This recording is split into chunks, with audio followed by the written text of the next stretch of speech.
Que Dieu nous restaure, nous bénisse. C'est toujours bien d'être dans sa présence. Amen. Dieu se glorifie, Dieu se réjouit. Dieu est content au ciel. Amen. Est-ce que vous comprenez très bien? Amen. Dieu, les éloges de Dieu en ta faveur. Amen. La fierté de Dieu pour toi. Amen. Regardez ce texte. La Bible nous parle de Job. Écoutez attentivement. Job était un homme très riche. Il avait quoi? Oui. Qu'est-ce qui est écrit? Verset 3. Alléluia. Parole du Seigneur dans Job 1 à partir du verset 1. Il y avait dans le pays d'Uth un homme qui s'appelait Job. Et cet homme était intègre et droit. Il craignait Dieu et se détournait du mal. Il lui naquit 7 fils et 3 filles. Il possédait 7000 brebis, 3000 chameaux, 500 paires de bœufs, 500 ânesses et un très grand nombre de serviteurs. Et cet homme était le plus considérable de tous les fils de l'Orient. Verset 4. Ses fils allaient les uns chez les autres et donnaient tour à tour un festin. Et ils invitaient leurs 3 sœurs à manger et à boire avec eux. Va directement au verset 7.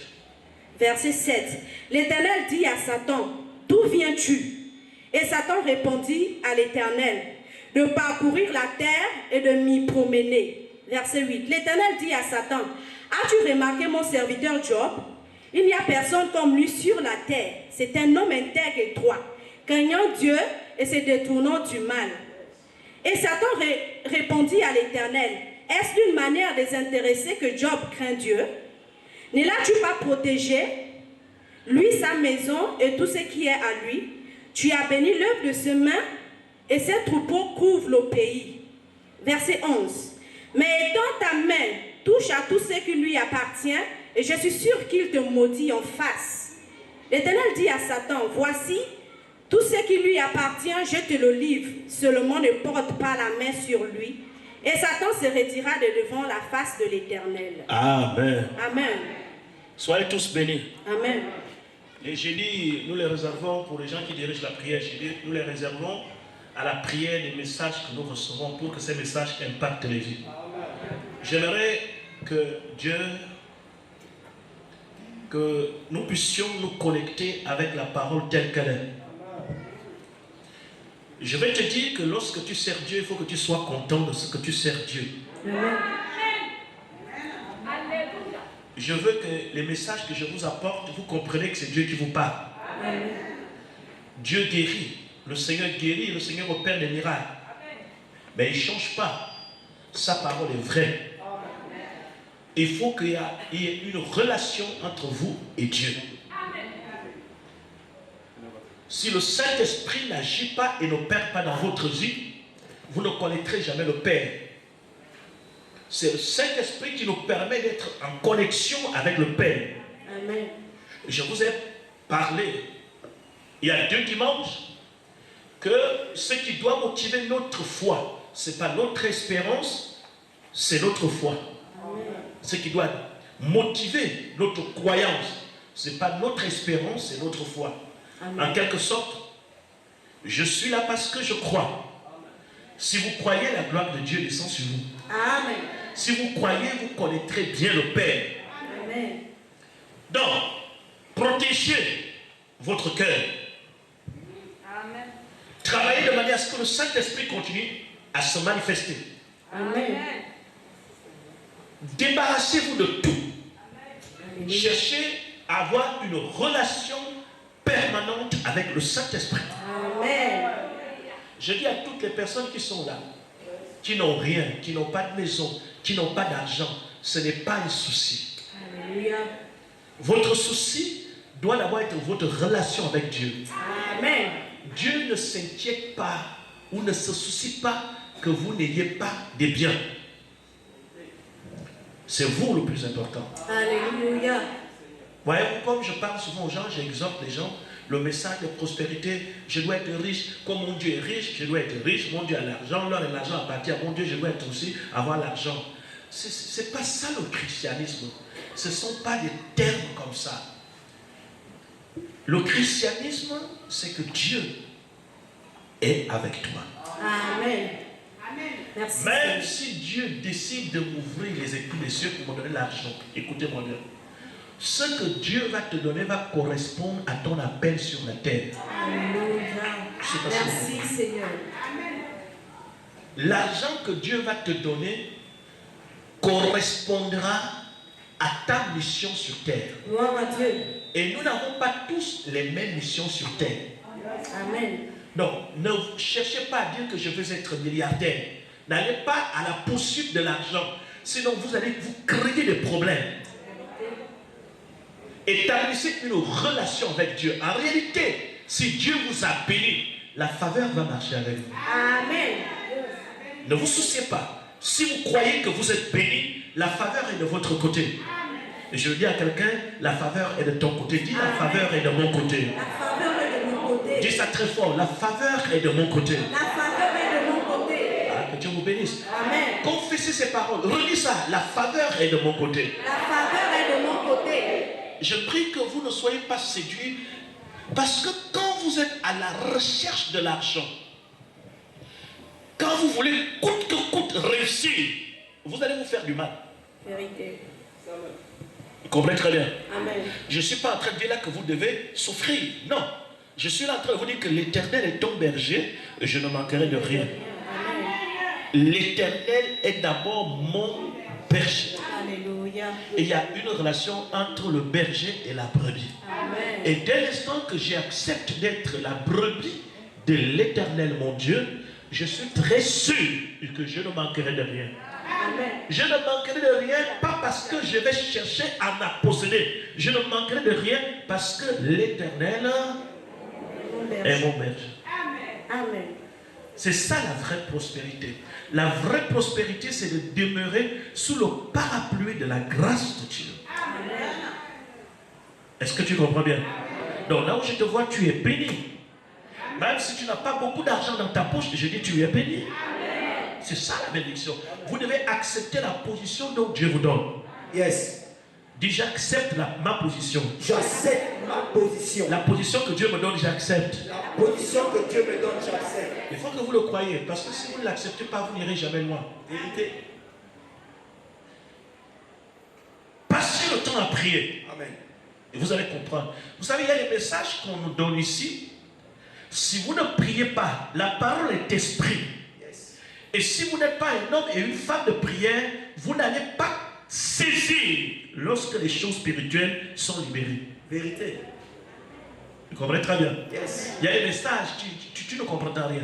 Je veux que nous soyons connectés avec le Saint-Esprit. Amen. Et la meilleure façon d'être connecté avec le Saint-Esprit, c'est que chacun de vous, dans sa chambre, dans sa maison, doit développer une relation personnelle avec le Saint-Esprit. Amen.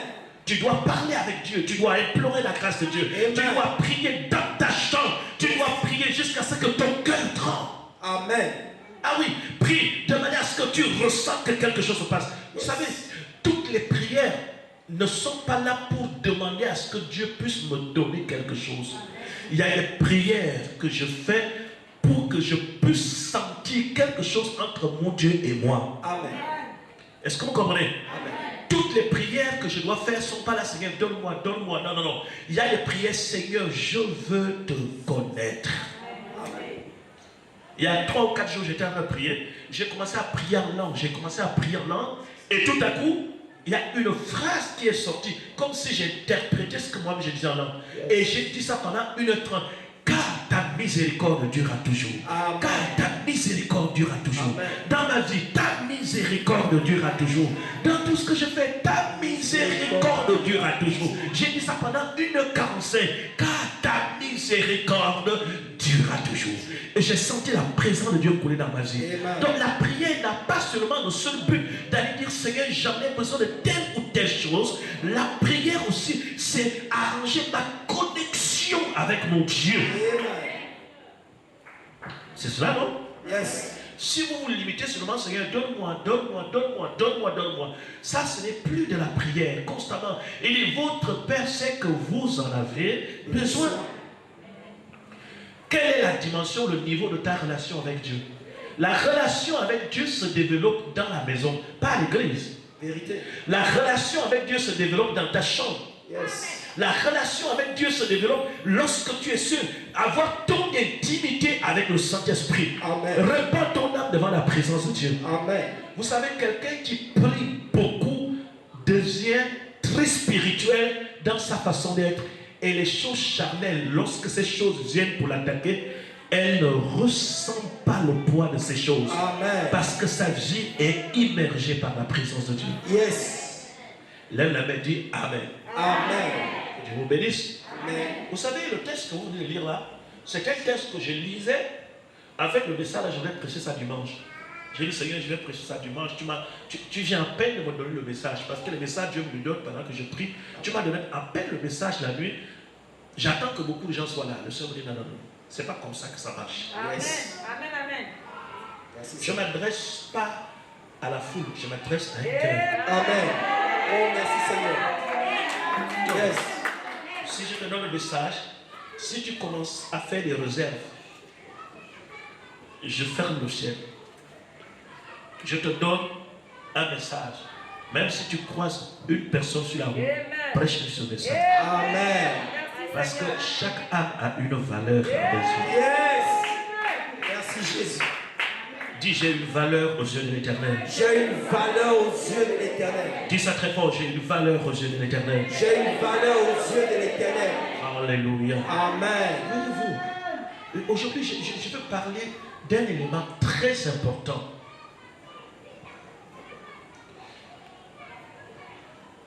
Dieu se glorifie, Dieu se réjouit. Dieu est content au ciel. Amen. Est-ce que vous comprenez très bien? Amen. Dieu, les éloges de Dieu en ta faveur. Amen. La fierté de Dieu pour toi. Amen. Regardez ce texte. La Bible nous parle de Jean. Écoutez attentivement. Jean était un homme très riche. Il avait quoi? Oui. Qu'est-ce qui est écrit? Possédait 7000 brebis. Jean possédait combien de brebis? 7000. Dites Amen très fort. Amen. Continue. 3000 chameaux. Il possédait combien de chameaux? 3000. Dites Amen très fort. Amen. Continue. 500 paires de bœufs. Il possédait combien de paires de bœufs? 500 paires. 500. Dites Amen très fort. 500 ânesses. 500 ânesses. Dites encore Amen très fort. Amen. Continue. Et un très grand nombre de serviteurs. Et un très grand nombre de serviteurs. Est-ce qu'on peut dire Amen? Amen. C'est fini la richesse, non? Et cet homme était plus considérable de tous les fils de l'Orient. Et c'est Cet homme était plus considérable Cet homme. de tous les... Cet homme. ces hommes, Cet homme était plus considérable. que tous les fils de l'Orient. Amen. Bon, regardez le verset 7, toujours du chapitre 1. Qu'est-ce qu'il dit le verset 7? Verset 7. Oui. L'Éternel dit à Satan, Écoutez ce que le Seigneur. d'où viens-tu? D'où viens-tu, Satan? Et Satan répondit à l'Éternel, Oui. de parcourir la terre et de m'y promener. C'est tellement il était passé par le Gabon, si le Gabon existait. L'Éternel dit à Satan, as-tu remarqué mon serviteur Job? As-tu remarqué qui? Mon serviteur Job. Ah, est-ce que tu l'as vu? Il dit quoi? Il n'y a personne comme lui sur la terre. C'est un homme intègre et droit, craignant Dieu et se détournant du mal. Verset 9. Et Satan répondit à l'Éternel. Stop. On s'arrête d'abord là. Amen. Gloire à notre Dieu. Amen. Satan s'est promené sur toute la terre. Et vous savez, c'est toujours sa mission. Hein? Satan n'est pas omniprésent. Il n'est pas partout à la fois. Il se promène. Est-ce que vous comprenez? Je reviens de la terre, je me suis promené. Et lorsque tu t'es promené là, est-ce que tu as croisé mon serviteur? Qui là? Genre, ah oui, je l'ai croisé. Satan se promène même dans vos familles. Il se promène. Les démons se promènent dans vos familles. Les sorciers se promènent. Est-ce que tu as remarqué mon serviteur Jean? Que Dieu vous bénisse. Là, nous parlons de Dieu qui est notre Père. Et qui parle contre le diable. Il y a une conversation entre l'ennemi et ton Dieu. Il dit, est-ce que tu as remarqué mon serviteur Dieu? Il n'y a personne comme lui. Dieu lui dit que c'est un homme intègre. Il est quoi? Intègre. Ensuite, L'Éternel dit à Satan, d'où viens-tu? Et Satan répondit à l'Éternel de parcourir la terre et de m'y promener. L'Éternel dit à Satan, as-tu remarqué mon serviteur Job? Il n'y a personne comme lui sur la terre. C'est un homme intègre et droit. c'est un homme intègre et droit. Craignant Dieu et se détournant du mal. Craignant Dieu et se détournant du Mal. Bon, écoutez, je vais vous dire ça clair. Et c'est là où nous, les chrétiens d'aujourd'hui, nous sommes à côté. Et c'est là où nous sommes dans l'erreur. Quelle que soit la richesse que Job avait, Dieu ne fait pas les éloges de la richesse de Job. Écoutez, quand Dieu doit s'adresser contre le diable, quand Dieu parle au diable pour lui dire, est-ce que tu as remarqué mon serviteur? Dieu ne cite pas ce que possède son serviteur. Parce que ce qui fait la fierté de Dieu, ce n'est pas ce que tu as, c'est ce que tu es.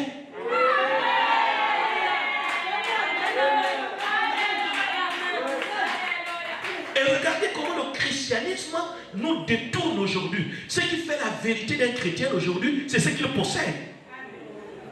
Aujourd'hui, pour savoir que je suis un vrai chrétien, je suis riche, je suis un pasteur millionnaire, moi, Dieu m'a béni, j'ai beaucoup d'argent. Mais quand Dieu parle contre le diable et montre sa fierté, il dit, as-tu remarqué mon serviteur Job? Il ne cite pas ses brebis, il ne cite pas ses ânesses, il ne cite pas ses chameaux, il cite son caractère. Ça va? Amen. Tu as compris? Amen. Oh, le Seigneur m'a donné la maison. Dieu s'en fout de la maison qu'il t'a donnée. Dieu m'a donné le mariage. Dieu s'en fout du mariage qu'il t'a donné. Aujourd'hui, on est captivé ou bien on est justifié parce que nous en avons des biens. Et c'est ça le christianisme d'aujourd'hui. Je suis béni, regardez, je suis un pasteur millionnaire, Dieu m'a béni, je suis devenu millionnaire, j'ai de l'argent, j'ai ceci. Mais il dit au sujet de Job, as-tu remarqué ce que moi l'Éternel je remarque? C'est mon serviteur est intègre, et droit, craignant Dieu.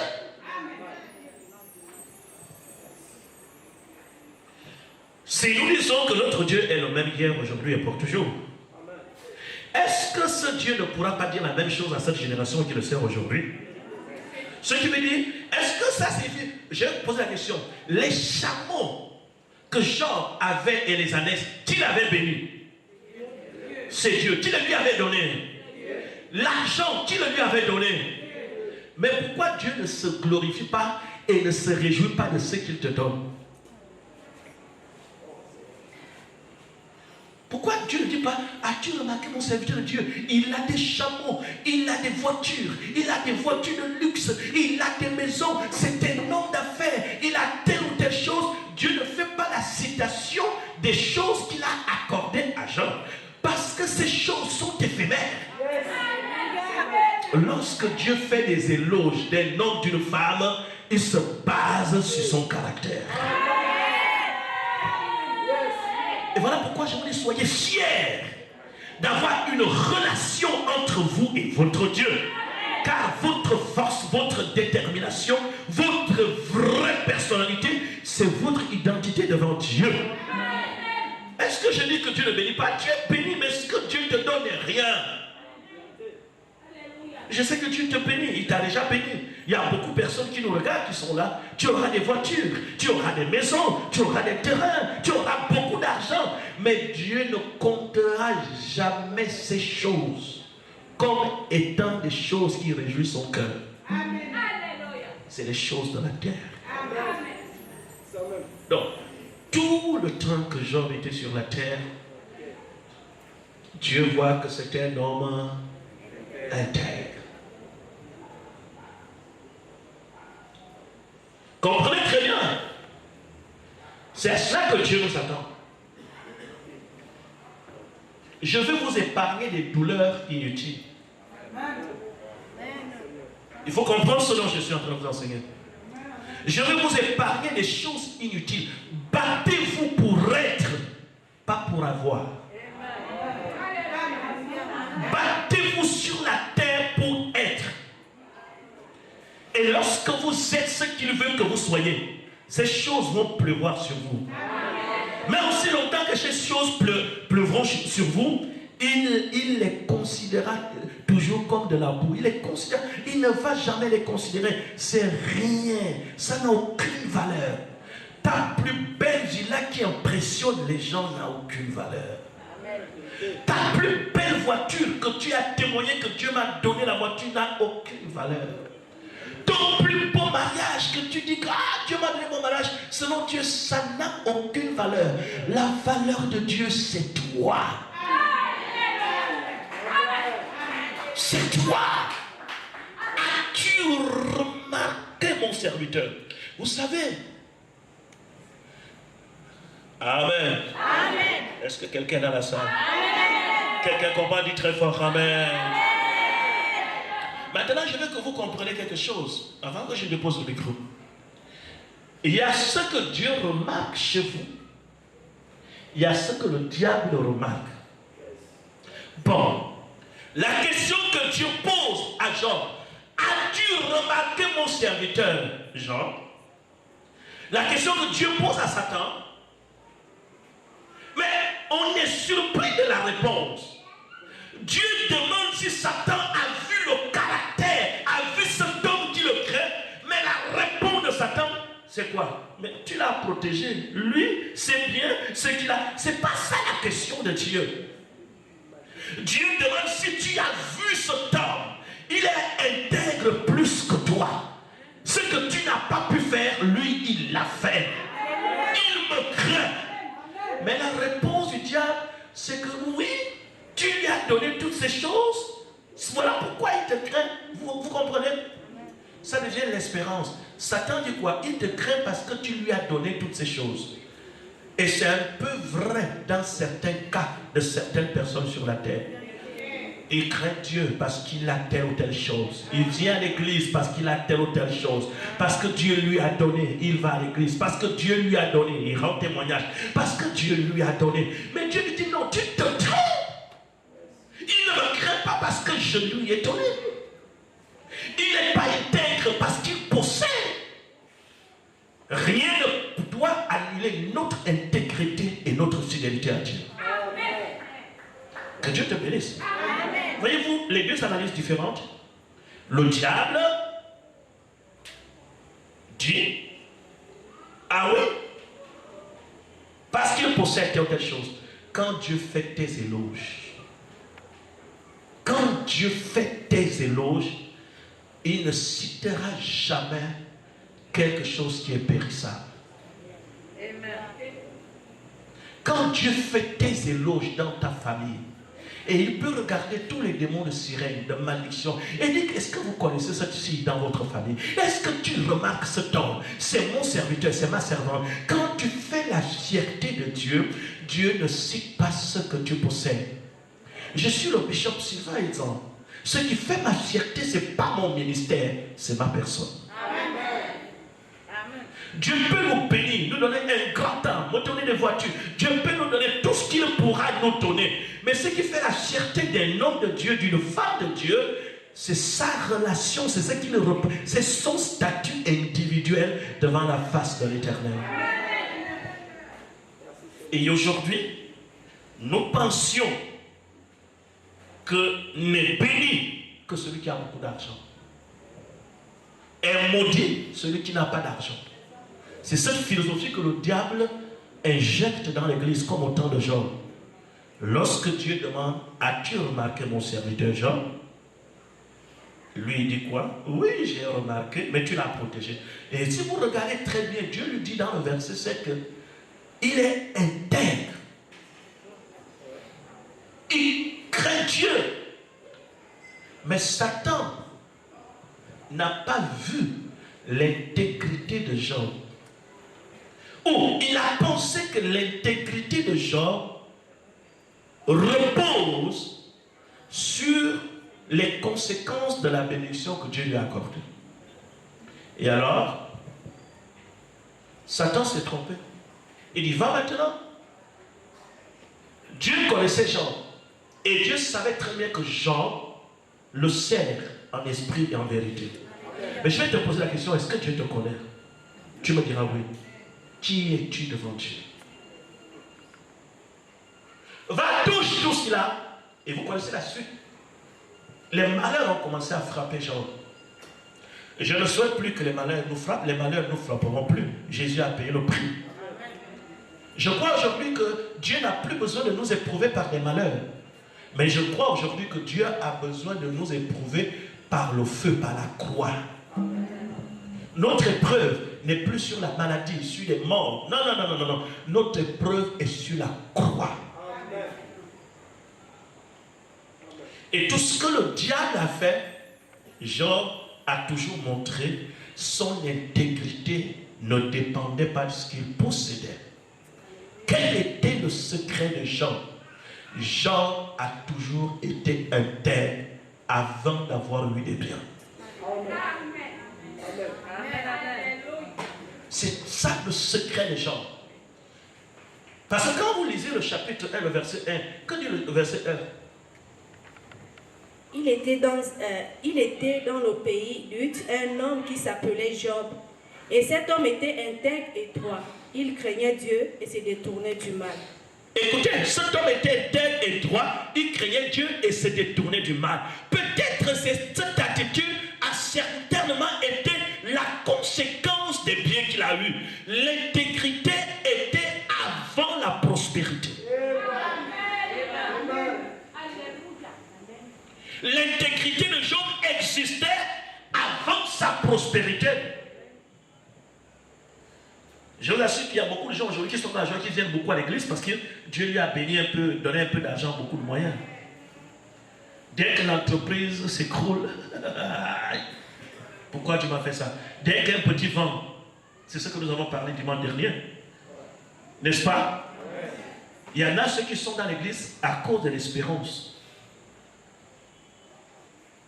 Mais pas à cause de la foi. Je vous dis que si vous avez été réellement bâti, vous êtes né, vous avez été recréé. Vous savez, tout c'est depuis le début. Votre processus est déjà en marche, ça ne pourra jamais reculer. Amen. Dis Amen. Amen. Quel que soit ce qui vous arrive, le processus est en marche. Amen. On ne peut plus reculer. Je vais vous poser une question. Un enfant qui naît et se rend compte aujourd'hui qu'il est né dans une famille pauvre, peut-il vite retourner dans le ventre pour dire que non, non, non? Hein? Est-ce qu'il va rentrer vite? Il ne peut plus. Parce que le processus de la création ne fait que la continuité. Si tu es né intègre, continue dans ton intégrité. Voyez-vous, dans l'église, nous avons plusieurs formes de chrétiens. Chacun a sa façon de comprendre les Écritures. Mon Dieu est riche, je dois être riche. Mon Dieu a de l'argent, l'argent appartient à mon Dieu. On n'a pas dit le contraire. Il y a un homme de Dieu qui avait raconté cette histoire, ça m'avait beaucoup fait rire. Et il y a un monsieur qui était soulard, ivre, qui a eu des jumeaux. Il buvait trop. Et il a eu des jumeaux. Il dit l'un ne buvait pas et l'autre buvait. Alors celui qui était ivre, on lui a posé la question, mais toi, pourquoi tu bois? Il a dit, je bois parce que mon père c'est un ivrogne. C'est la raison pour laquelle je bois. Quand ils étaient jumeaux, on a appris l'autre.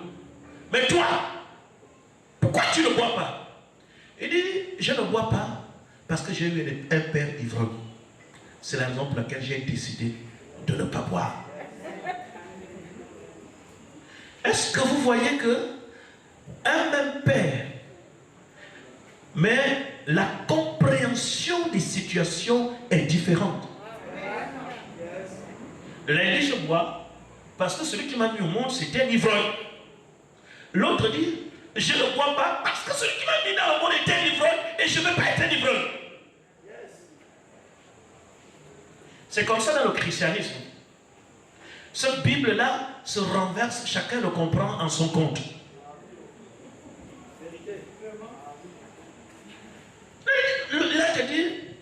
c'est l'intégrité. L'autre dit, non, c'est la prospérité. Tel il est, tel je suis. Je possède l'or et l'argent. Oui, tu possèdes l'argent. Vous possédez tout. On n'a même pas besoin de citer ce que vous possédez. Mais tout commence par l'intégrité et votre relation avec Dieu. Jésus est venu réparer votre connexion avec Dieu. Et aussi longtemps que je peux posséder tout ce que je possède, Dieu ne se glorifie pas des choses que je possède. Dieu ne fera pas des éloges de tes villas. Il fera l'éloge de ta personne. Alors, bats-toi pour faire davantage ce qui réjouit le cœur de Dieu. Bats-toi pour faire encore davantage ce qui donne la joie dans la présence de Dieu. Donc cette exhortation est très importante. Les portes vous seront ouvertes. Certaines parmi vous, les portes sont ouvertes. Dieu bénit. Je veux dire quoi? Dieu te donne un mariage. Réjouis-toi. Mais sache que dans le mariage, ce n'est pas ce mariage-là qui va glorifier Dieu dans la présence de Dieu. Dieu me donne de l'argent. Ah Seigneur, merci, aujourd'hui j'ai 10 millions. Je vais faire des affaires. Mais Dieu ne pourra jamais s'arrêter au ciel et dire aux anges, est-ce que vous connaissez le bishop Pétran? C'est mon serviteur parce que je lui ai donné de l'argent. Dieu ne citera jamais ni un bâtiment, ni une chose de la terre que vous aurez pour témoigner que vous l'appartenez. Chaque, c'est vous qui l'intéressez. C'est votre vie. Alors rentre dans la prière, parce que c'est toi. Ah, quand Dieu fait l'éloge, c'est ça le message. Et c'est l'heure où Dieu va commencer à faire les éloges. Les hommes font des éloges du matériel. Dieu fait l'éloge de l'homme, de l'intégrité et du caractère. Quand Jésus va sur la terre, il a rencontré un centenier qui l'abordait. Il dit, j'ai mon serviteur qui est malade. Et les autres ont prié. Jésus dit, il mérite que tu lui fasses cela. Car c'est lui qui a construit notre ville. C'est lui qui a construit notre synagogue. L'homme regarde à ce qui frappe les yeux. Dieu regarde le cœur. Travaillons à ce que notre relation avec Dieu soit fluide par le Saint-Esprit. Rentrons dans la présence de Dieu pour que la gloire de Dieu se manifeste.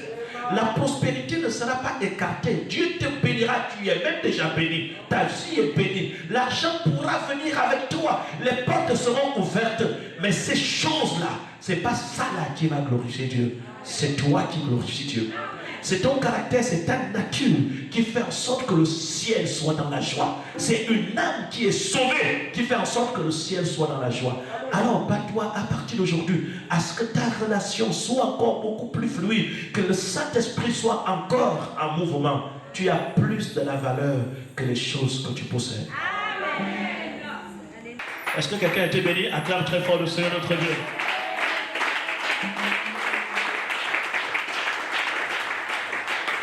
Que Dieu vous bénisse abondamment. As-tu remarqué mon serviteur Job? En attendant, on nous a cité tout ce que Job a fait. Chameau, âne, brebis, serviteur. Mais Dieu n'a jamais dit, regarde. Regarde ce qu'il a. Regarde ce qu'il possède. Mais regarde qui il est. Il me craint. Je vais vous dire que votre cœur ne se trouble point. Vous êtes sur la foi, sur le chemin de voir la gloire de Dieu. Parce que vous suivez une vraie voie. Vous suivez la voie de Christ. Vous êtes sur le point d'expérimenter la gloire et la grandeur de Dieu dans votre vie. Encore un peu de temps et le ciel va bouger. Encore un peu de temps et l'impossible deviendra possible. Encore un peu de temps et les chaînes vont se briser. Encore un peu de temps et la terre va trembler. Est-ce que je m'adresse à quelqu'un? Quand Dieu fait l'éloge, je prie Dieu que cette année ne termine pas sans que Dieu parle contre tes ennemis. As-tu remarqué ma servante? On a utilisé tous les moyens, contre toi, mais tu as montré toujours que tu appartiens à l'Éternel. Satan, as-tu remarqué cet homme? As-tu remarqué cette femme? Combien de fois on a voulu te pousser à faire certaines choses, Mais parce que tu es chrétien, tu as toujours refusé. Et Dieu peut dire, as-tu remarqué? Continue à résister contre le diable. Continue à résister contre les propositions sataniques. Un jour, Dieu fera ton éloge. Et dans très bientôt, Dieu fera ton éloge. As-tu remarqué, mon serviteur? Dans très bientôt, ça ne va pas tarder. Dans très bientôt, le ciel va s'offrir.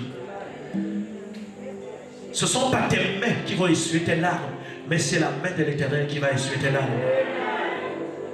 Ce ne sont pas tes mains qui vont essuyer tes larmes, mais c'est la bonté et la miséricorde de Dieu sur ta vie qui va essuyer tes larmes. Tiens-toi dans la chambre et parle avec ton Père. Et ton Père qui est dans le lieu secret te le rendra. Que le diable fasse ce qu'il est en train de vouloir faire. Mais le diable saura que dans votre famille, il y a quelqu'un qui craint Dieu. Le diable saura dans très bientôt qu'il y a un serviteur de Dieu dans la famille. Il y a une servante de Dieu dans la famille. Le diable saura très bientôt qu'on ne joue pas avec tout le monde. Peut-être que dans ton passé, il y a beaucoup de choses qui avaient été touchées. Il y a beaucoup de choses qui avaient été détruites. Mais vous savez, Satan n'a pas la possibilité de détruire l'intégrité. C'est la raison pour laquelle l'intégrité a la plus grande valeur. Satan peut détruire une voiture, mais il ne peut pas détruire la crainte que tu as. Satan peut détruire une maison, mais il ne peut pas détruire ton intégrité. Quelles que soient les armes que le diable a lancées contre Job, il n'a pas détruit ce qui faisait la fierté de Dieu dans la vie de Job. C'est son intégrité.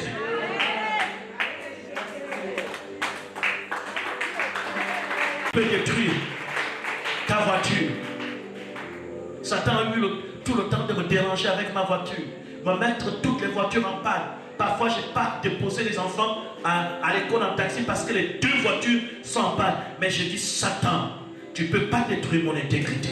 Ce qui fait ma grandeur, ce ne sont pas mes voitures, mais c'est mon identité devant Dieu.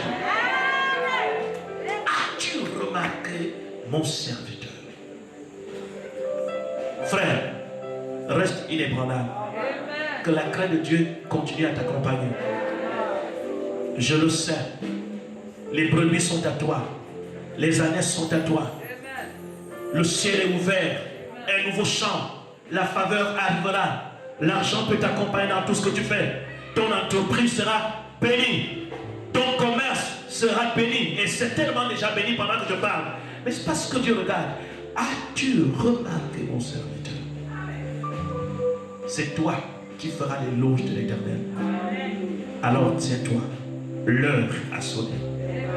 Où la puissance de la malédiction s'écroule à cause de ton intégrité.